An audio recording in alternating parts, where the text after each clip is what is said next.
Welcome to the L36 podcast, where we explore the adventure of personal growth from inspiring individuals around the globe. I'm your host, Stephen Pearce, founder of L36, with my co host, Nina Winstead.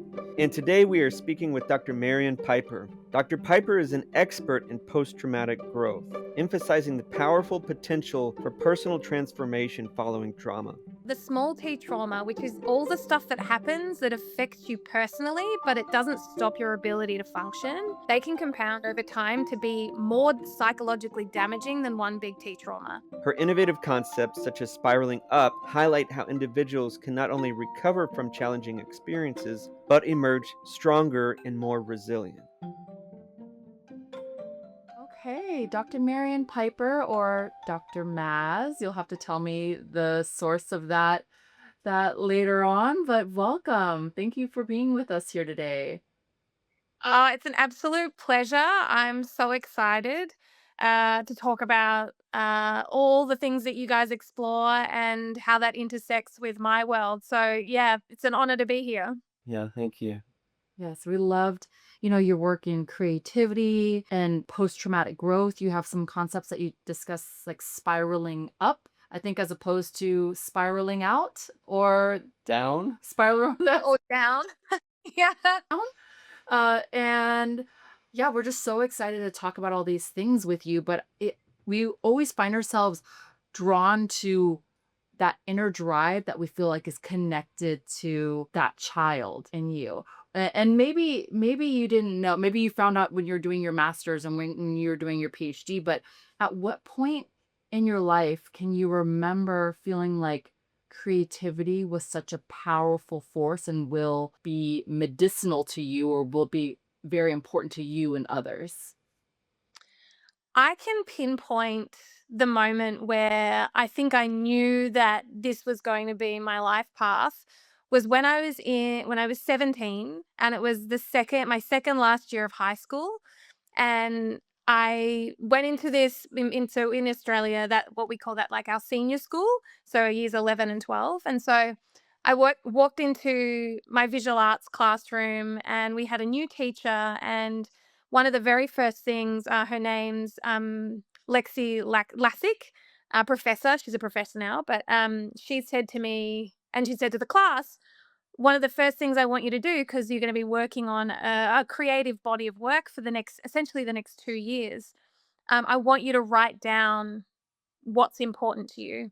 And so I'd always been a big journaler. I'd always done music, dance, anything creative I could get my hands on. I was just obsessed with self expression.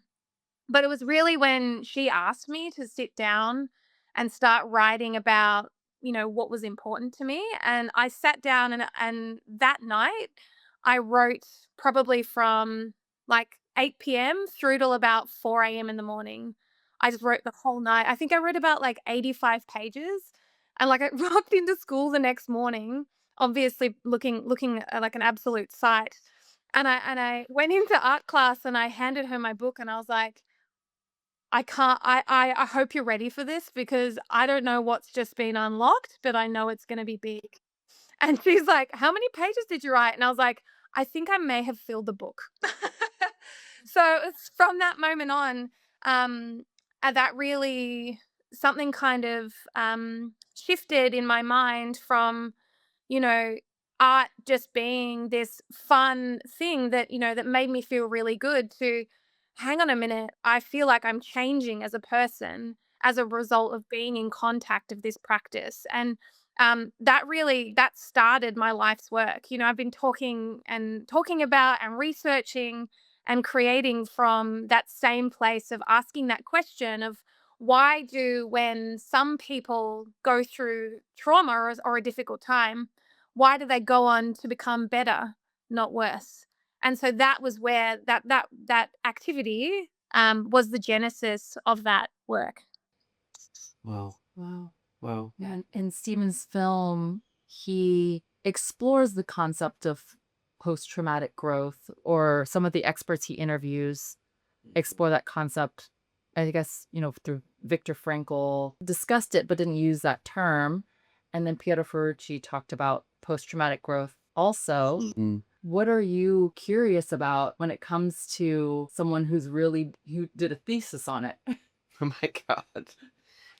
I think I typically get interested in the real life stories, like the actual experience, like because it's one thing for us to say, let's talk about Viktor Frankl in his study. In his studies were, As although experience. controversial, there was this idea that he was within the Holocaust and these were horrible times. But to see it in the modern day age, and what does that mean for us that we can tangibly take away from as somebody that actually lives it, experiences, works with it.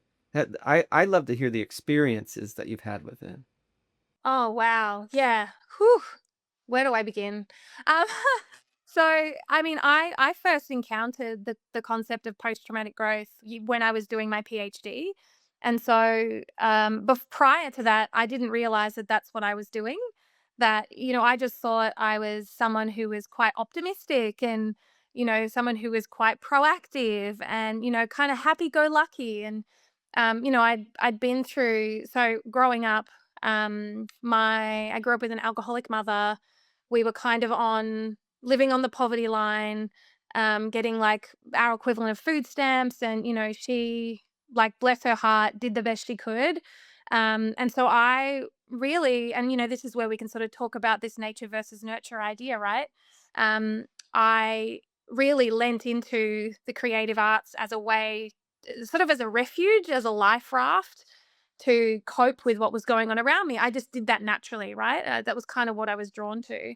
And so through that process, I think that's how I first started living with the ideas of post traumatic growth without even realizing it. And I think, and in the research, 70% of people go on to experience growth after trauma, but we don't talk about it.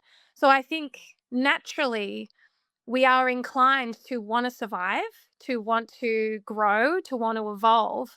And it's only really now that we're starting to get the language through which we can talk about it. And so, everything that I've been through. So, my childhood up until the age of 11 was very, very traumatic and tumultuous. We moved a lot. Everything that they say about the children of an alcoholics, like I was a high achiever, like people pleaser, like the whole shebang.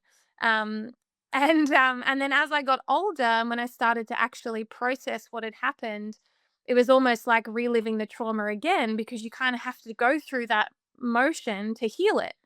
And one of the crazy things that happened, and I'm a big believer that there is more to this life than what we see or know.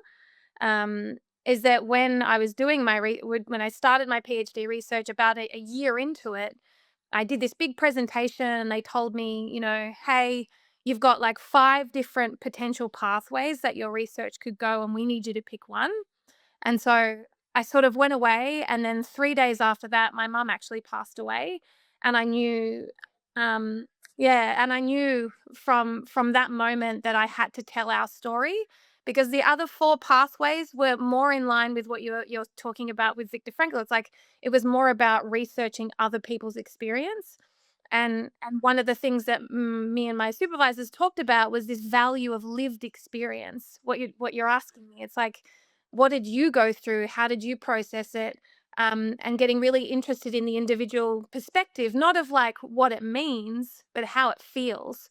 And that to me is where creativity and the arts can really come step in and provide the vehicle through which we can unpack those feelings and represent them in a way that doesn't just retell the experience, but it invites people into what it feels like. So I kind of sat in this space of like, it was a very chicken or the egg. Was I sent this, did my mum pass away, and was I sent that experience to discover this research and to deepen this research, to understand it more? Or was I sent the research to be able to cope with, my mum's passing and what that means? And I still don't have an answer for that, because it's probably both.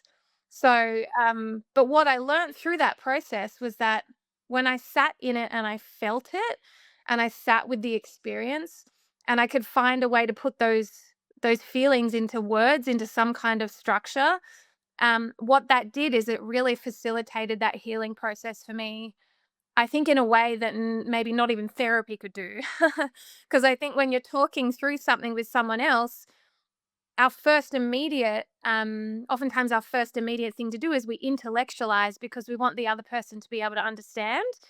But when you're trying to explain something that you don't even understand, but you feel and you know deeply, like, wow, like the impact of it, having like something external to put it into and then mess around and play with it, whether that's, paint, writing, a business, a film, it just gives you a way to externalize the experience, but in a way that is more authentic to you. So, and it's become like this process of understanding, post traumatic growth, and those, these 5 life areas and what they mean. Like, that is literally the blueprint since my research of how I live my life. And it's allowed me to, kind of cope and thrive through a pandemic, to cope and thrive through relationship breakdowns, through other family members who have died. And it has this beautiful, like, ripple effect that when other people see how you start to cope with something and they see the way to which I navigate things, like, they then see that there is another way. We don't have to constantly be destroyed or taken down by difficult experiences. They can be the springboard to kind of launch you into the next part of your life. So yeah, it's been, I feel incredibly lucky to have been through hard stuff really young, because it makes going through hard stuff when you're older so much easier. um, but equally, having this blueprint that I can turn to, like, every time something bad happens now, I'm like, okay, like, what am I going to make of this? What story am I going to create? How am I going to use this as a way to sort of grow and evolve? Not just be like, why me? Why is this always happening to me? Yeah. Yeah. Wow. As you were describing this too, for shorthand, you said, instead of post-traumatic growth trajectory, you said growth trajectory. So let's just say someone's not coming in with a ton of trauma with a big T, it's just like a bunch of irks. And all these things can serve to be just growth in general, not just on the heels of trauma. Yeah, I'm so glad that you've said that, because one of the my specialties, the things that I like to work with the most, are those small T traumas, because there's, for the big T stuff, which is like death, natural disaster, war, etc., pandemic. We have systems and structures and treatments available for those, for people to have access to. But the small T trauma, which is all the stuff that happens that affects you personally, but it doesn't stop your ability to function, they can actually add up. If they compound, if you don't address those, they can compound over time to be more psychologically damaging than one big T trauma. And that's when you see people that suffer from burnout. You see, huge relationship breakdown. You see people, have the midlife crisis, is usually because they've had too many of those small T stuff, um, and they haven't processed them at all. So, I think these 5 life areas and the concept of post traumatic growth, again, that's why I talk about it as as a blueprint for living a better life, because you don't have to have gone through one of the big ones to be traumatized. Like, I truly believe that, trauma is the currency of our time. And nobody is unscathed. If you are living out in the world, if you're not living on a mountaintop, if you are around people all the time, even if you haven't gone through something traumatic, you've witnessed somebody else, and that can also be traumatic. And so, but I think what I love so much about this concept is that it is about growth, and it is about evolution, and it is about that spiral upwards, which at times growth can feel like trauma. That big change, that inner breakdown of your values, of your beliefs, of your stories, of who you are as a person. In order to grow, you really have to let go of all that old stuff, and that can feel incredibly painful. As well as, when you're on the other side of it and you are that new person, and you are where you want to be, it's exhilarating, right? And it's such a big payoff if you can sort of stick with it, and bear down and grit your teeth as that stuff is happening, because it's not comfortable, and a good metaphor that's often used with post traumatic growth is the caterpillar to the butterfly. The caterpillar has to turn completely into goo. It completely disintegrates, which is what it feels like when you're in that growth moment, right? It's not easy. And, over time, because this stuff takes a long time, the butterfly, it actually has to like use all of its energy to burst out of that cocoon. And even then, it still takes it like a few days to be able to fly. So I think, through all of this, whether we come into this growth trajectory because we've been forced to because of trauma, or because we choose to because we want to grow, self compassion, self acceptance, self love, we really need to give ourselves and each other so much more grace and understanding, because we're messy and we don't make sense. And but as if you're able to sit in that space and allow yourself to go to goo and then reform again, you learn so much. And I think I love the 5 life areas of post traumatic growth, because it just gives you something to hold on to while you are that goo. Yeah. Yeah. Yes. Right. I love that. Go to goo. For the goo analogy, right at the beginning of this conversation, you said that 85% of people grow after trauma. It's probably about closer to 70, but yeah, it's like I think you said quite high. 75%.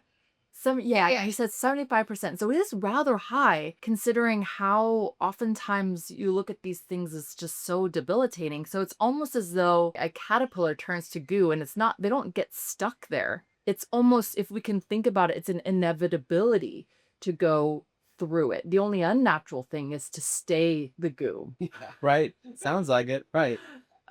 Yeah, I just love that analogy. We're not really meant to be goo. We're meant to kind of go through it and become something else. But those other 30%, I'm just curious about Mm. them. Like, is it later down the road? Is this a time period? Is it, okay, when they're 80, they decide to grow? I mean, what is this? Great question. I think depending on what the trauma is that they go through, depending on the severity of it, when it happens, what support they have. I think some people can stay in the goo for the rest of their lives, and I've witnessed that in members of my family, particularly in the older generations, because they didn't have the language, they didn't have the systems, they really didn't have the support that we have now. And that's where you see people, particularly people who are suffer addiction, or that have other comorbidities. So if you have other illnesses, if you have chronic illnesses, these are all the things that I think that keep you really sticky. And just to stay with that goo analogy. And so oftentimes what will happen to people that are in those situations, and this is very much what happened with my mum, because she lost her mum when she was very, very young, and there was a huge history of alcoholism in their family, so she really didn't have a chance when, and this is what I think about, at least this is the story that I've crafted out of what I've learned and experienced. It wasn't until she got really sick and couldn't use her regular coping mechanism, which was drinking, um, that was when she woke up and she was like, "Oh, oh, I see now that the way that I've been acting, or the way that what I've been doing to cope, which that coping mechanism worked really well for her for a really long time until it didn't." And so that was when she kind of came to and was like, "Oh, wow, I really didn't make the best choices," and that's when I think her growth trajectory started. And so her spiral up, it was like she was in a spring. It was within the course of like a year from when she first got sick to when she passed away. In that year, she completely did a 180 as a person, and it was incredible to witness, but so heartbreaking because it was like a little bit too late. But I think that's what can happen, right? It's like, and you hear these stories of people who are going on one path, and then they have this huge health crisis, or an opportunity comes along, or somebody dies, and then all of a sudden it's like they instantly wake up. And so I also think that's one of the most beautiful gifts of trauma, is that if we are, it gives us the opportunity to start again and to reassess and reevaluate all of our things, you know. But again, it doesn't have to be from trauma that you do that. You could it might just be meeting a new person that is on a completely different trajectory to you, who inspires you, and you start learning from them, right? Or it might be a partner, like you start dating someone, and then maybe you're like the party person, and you're staying up all night, and you're not good with your money, and you meet someone who is incredibly secure, and they have a great relationship with alcohol and their family, and they know how to save money, and all of a sudden just being in contact with that gives you the opportunity to shift and to change over time. So um, I think we really underestimate the impact we have on each other when it comes to growth, because you can't do it alone. Yeah. Like that's what, if the research proves anything, it's like the person who is isolated and alone will be goo forever. Right. Oh my Right.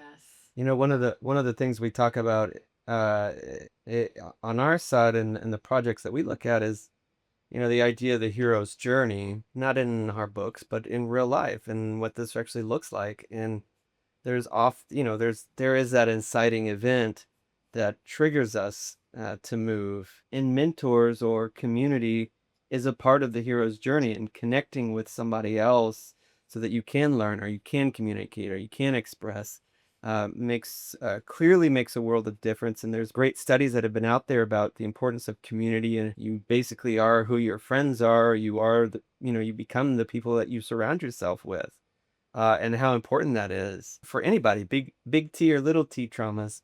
It makes such a difference. So, Well, okay. thank you so much for Yeah, meeting with thank us. you. Yeah, this was wonderful. Yeah. There's just so much, and it's so poignant at the moment too. Yeah, beautiful. Awesome. Okay. Awesome. I Thank mean- you. And we didn't get to ask about Dr. Maz, or we'll do it part 2. Oh yeah, Part two. we'll do that later. Okay. We'll get there. Okay, Marion. Thank you. All right. Thank you for joining us on the L36 podcast, where adventurous personal growth and the hero's journey is explored from stories of people making a difference, big and small, around the world. Today's powerful conversation with Dr. Marion Piper shed profound light on post-traumatic growth, revealing trauma not as a permanent state, but as a catalyst for profound personal development and meaningful change. Dr. Piper's insights remind us that while trauma may break us down, it can also rebuild us in ways that make us more compassionate, resilient, and deeply connected to our authentic selves. If today's dialogue resonated with you, please subscribe, leave a review, and share this episode with someone who might benefit from these powerful insights. These conversations are just the start. To dive deeper into today's insights, visit us at l36.io. Until next time, keep exploring, and we'll see you soon on the L36 podcast.